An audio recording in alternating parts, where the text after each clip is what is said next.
Bonjour à tous les passionnés d'histoire, de persévérance, d'ambition et de ceux qui osent changer le monde. Aujourd'hui, nous explorons la vie de Gabriel Attal, l'un des plus jeunes hommes politiques à avoir dirigé la France, qui a profondément marqué l'histoire politique européenne. Si vous n'êtes pas encore abonné à la chaîne, abonnez-vous dès maintenant et activez la cloche pour ne manquer aucune histoire inspirante. C'est parti pour ce voyage. Imaginez un jeune homme de seulement 34 ans montant à la tribune du palais Matignon, le regard perçant, la voix assurée et une détermination rare. Tel était Gabriel Attal en janvier 2024, lorsqu'il est devenu le plus jeune premier ministre de l'histoire de France. Une étape marquante qui a bouleversé la politique européenne.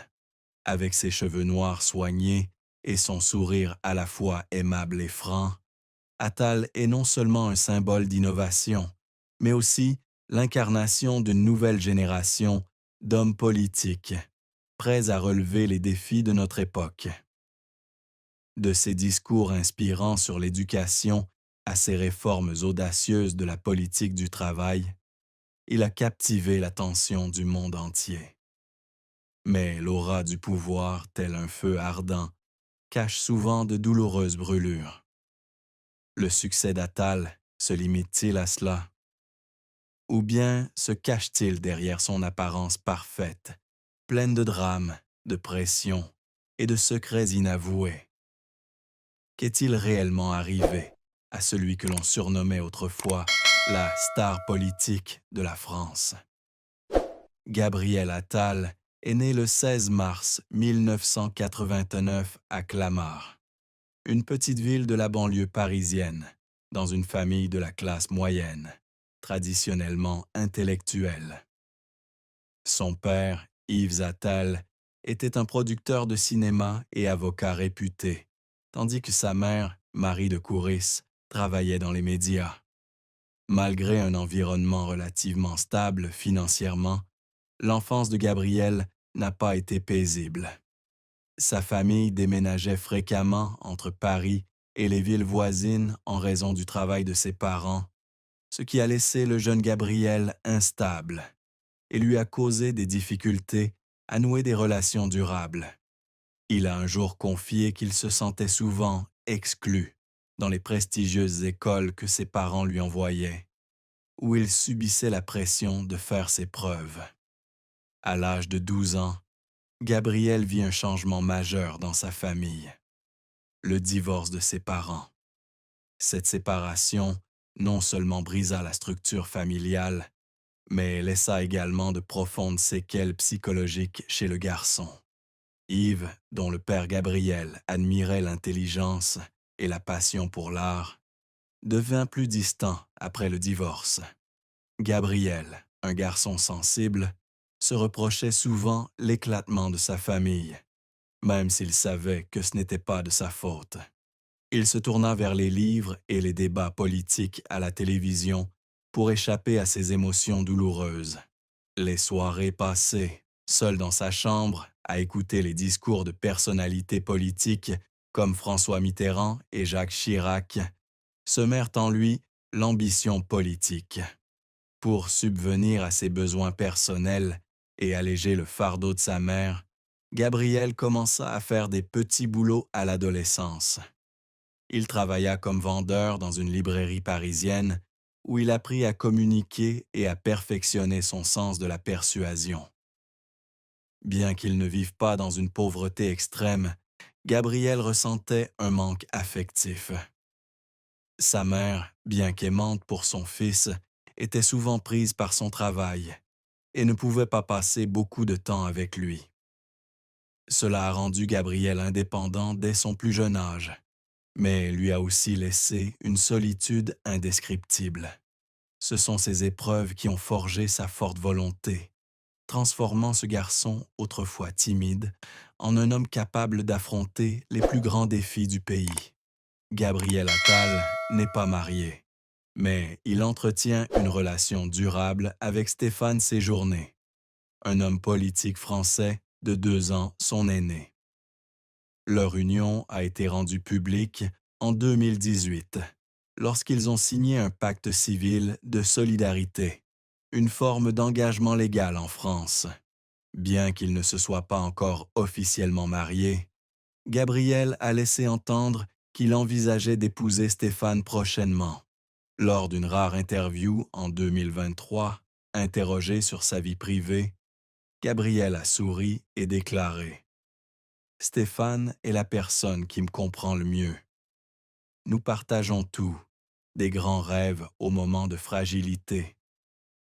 Un jour, j'aimerais écrire un nouveau chapitre avec lui, peut-être avec un mariage modeste, simple, mais riche de sens. La relation de Gabriel et Stéphane n'est pas seulement une histoire d'amour, mais aussi un symbole de progrès dans la société française, où le mariage homosexuel est légalisé depuis 2013. Gabriel, homme politique ouvertement gay, a toujours été fier d'être fidèle à lui-même. Il a déclaré que Stéphane était non seulement son amant, mais aussi son partenaire de carrière. Toujours de bons conseils, et lui permettant de garder les pieds sur terre dans les moments difficiles. Cependant, il admet également que le fait d'être tous deux des personnalités publiques a inévitablement mis leur relation à rude épreuve. Nous vivons sous le feu des projecteurs, ce qui complique parfois les choses, confie Gabriel. Même sans scandale majeur, Gabriel et Stéphane ont rencontré des difficultés dans leur relation.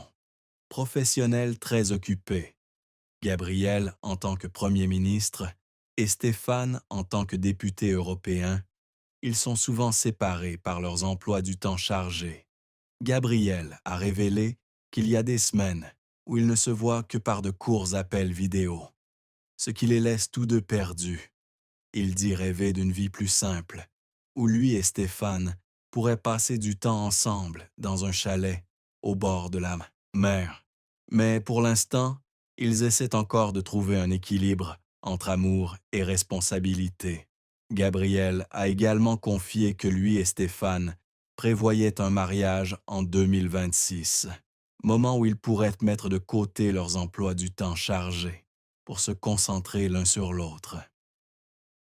Il envisage une cérémonie intime avec sa famille et ses amis proches, peut-être dans un petit village du sud de la France. Je voulais que ce jour ne soit pas un événement politique, mais un moment qui nous appartienne, a-t-il déclaré, les yeux pétillants d'espoir. Bien que célibataire, Gabriel affirme que Stéphane est la personne qu'il souhaite protéger et aimer pour le restant de ses jours, et que leur relation est une force qui l'aide à gérer l'énorme pression du poste de Premier ministre.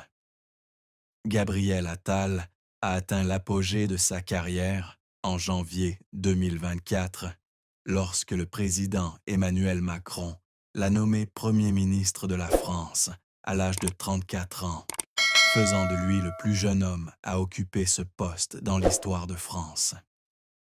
Ce fut une étape importante qui a non seulement magnifié sa carrière, mais a également marqué un tournant dans la perception de la politique en Europe.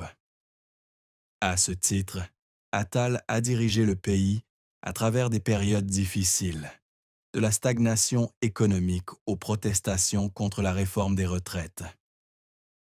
L'une de ses réalisations les plus marquantes a été l'adoption d'une nouvelle loi sur l'éducation en 2024, qui vise à améliorer le système éducatif public et à renforcer les programmes de formation professionnelle pour les jeunes.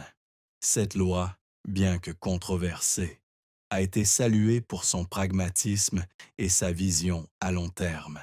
Gabriel Attal se distingue par son style de leadership, alliant détermination et accessibilité.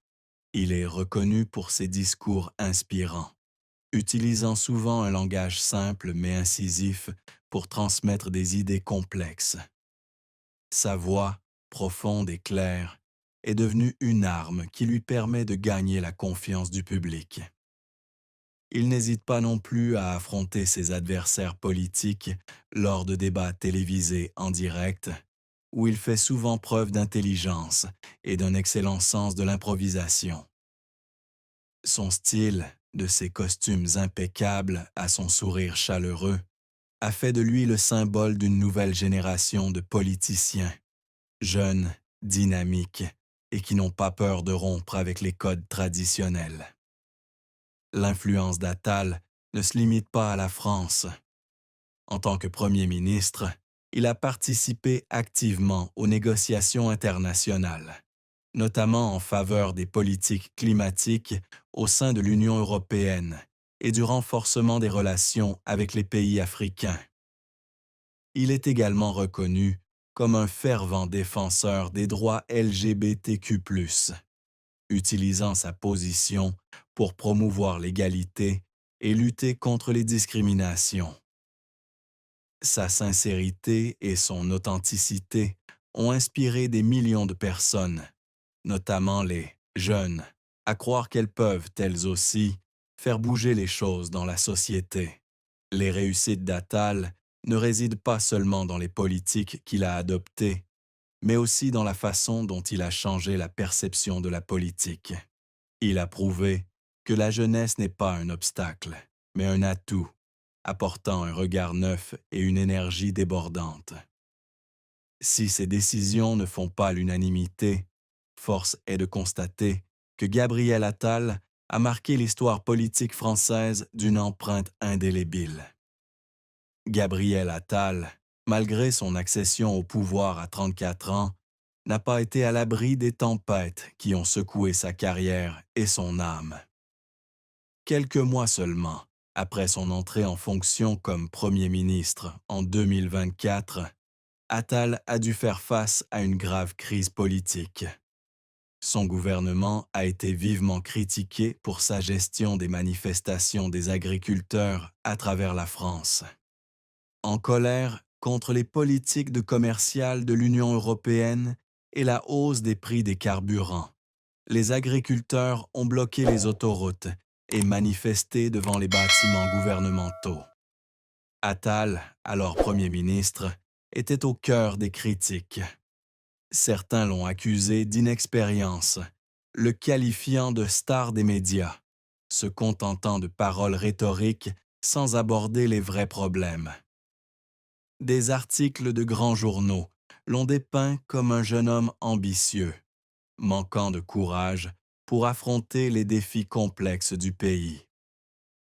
Le conflit provenait non seulement de l'opinion publique, mais aussi du Parti Renaissance, dont Attal était un membre éminent.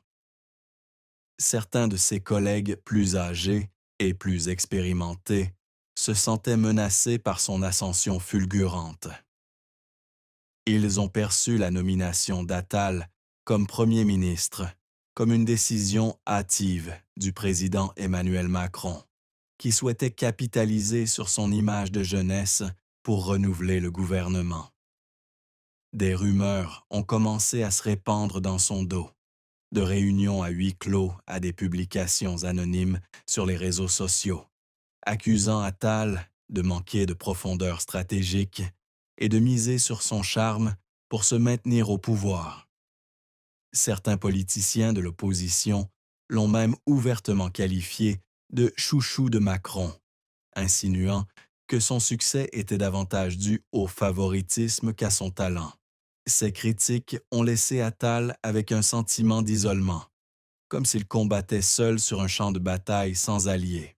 Le point culminant est survenu en juin 2024, lorsqu'Attal a démissionné de manière inattendue de son poste de Premier ministre après seulement 6 mois de mandat, une décision qui a choqué la France.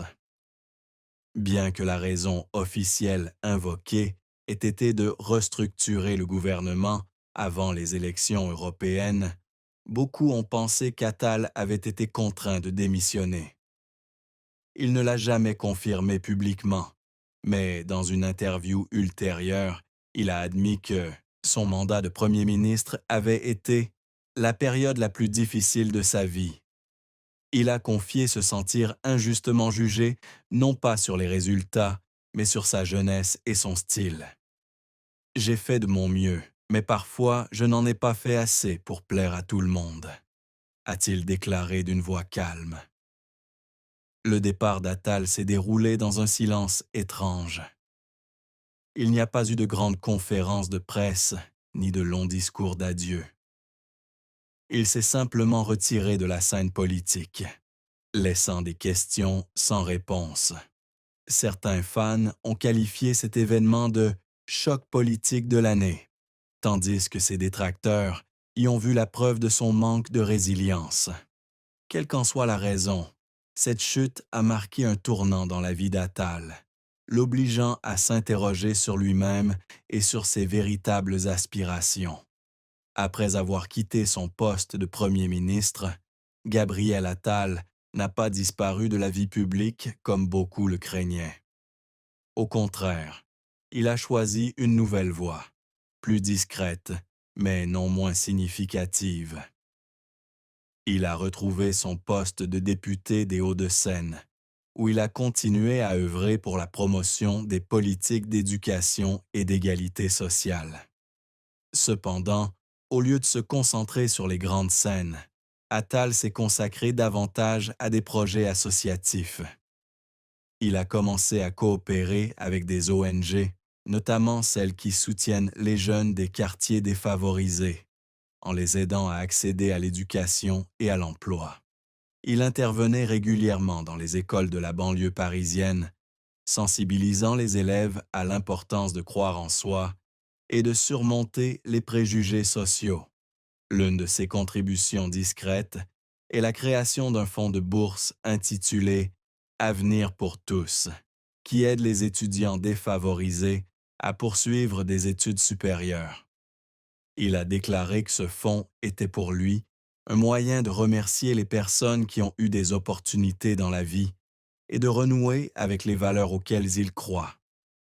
Quand on est au sommet, on oublie facilement ceux qui peinent en bas. Je veux faire quelque chose de significatif, non pas pour être félicité, mais parce que c'est la bonne chose à faire, a-t-il déclaré lors d'une petite conférence de presse.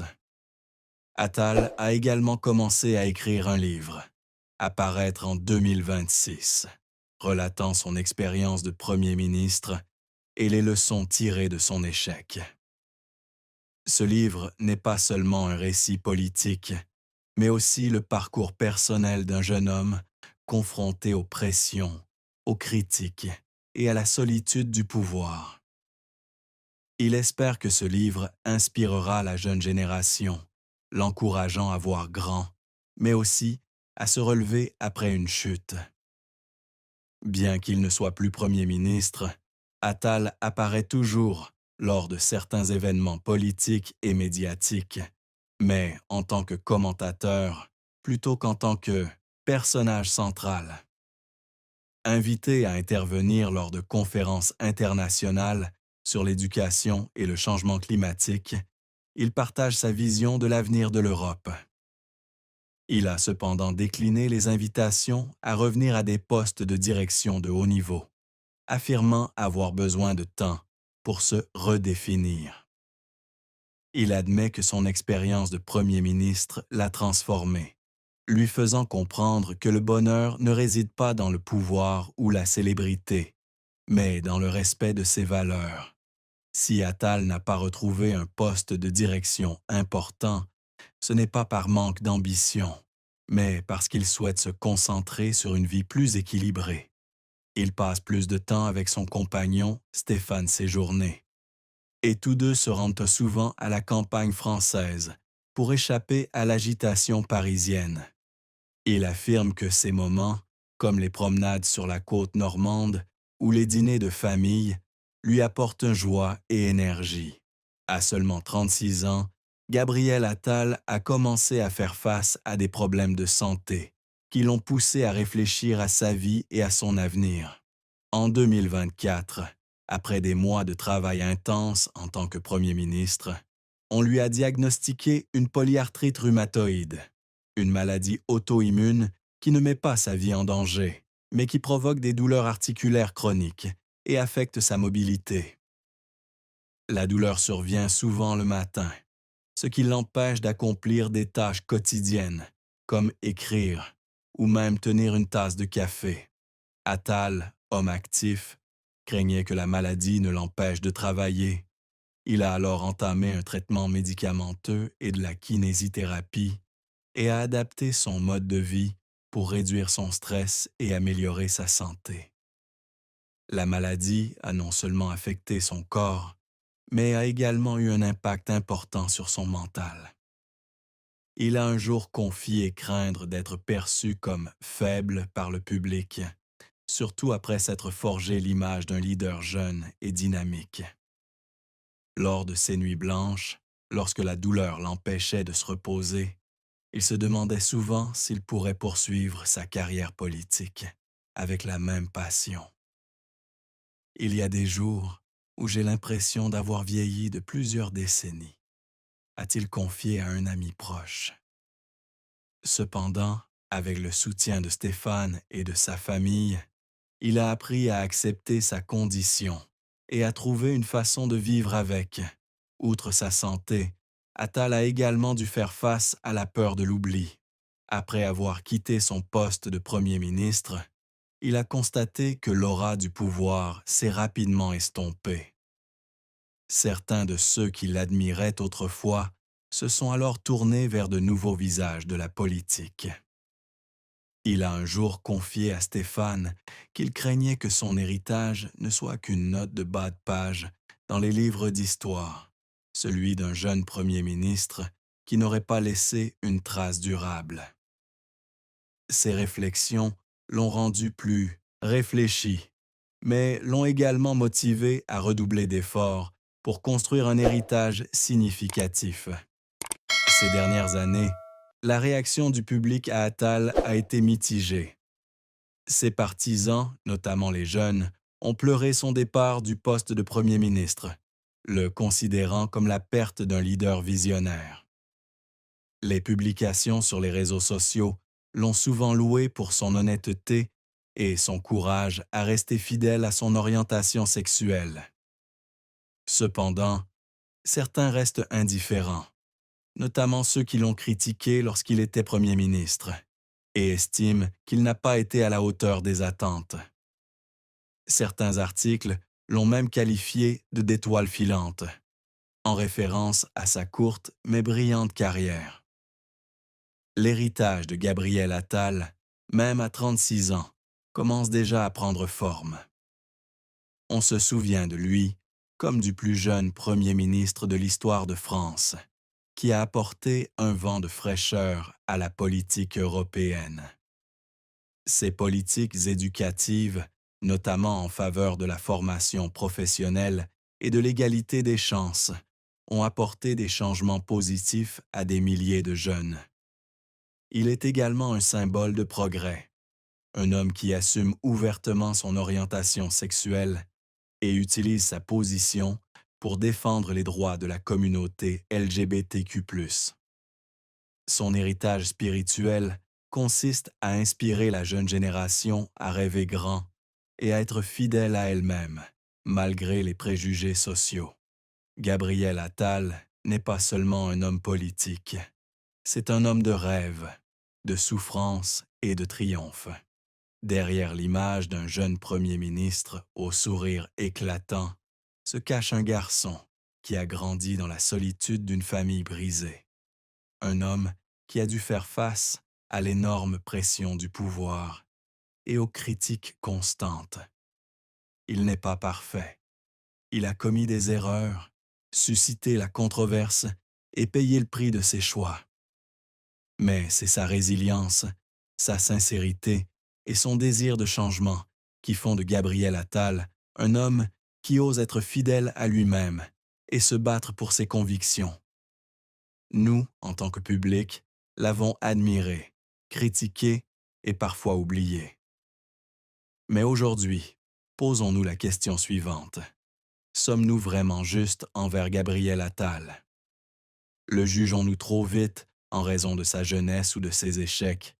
oubliant ainsi ses contributions et son courage. Partagez votre avis dans les commentaires et n'oubliez pas d'aimer et de partager cette vidéo pour partager l'histoire d'un homme qui a osé rêver grand et vivre pleinement sa vie.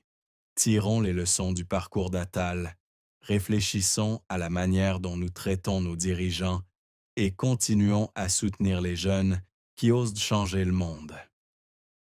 Merci d'avoir regardé et à bientôt pour les prochaines vidéos. Pour les prochaines vidéos. Pour les prochaines vidéos. Pour les prochaines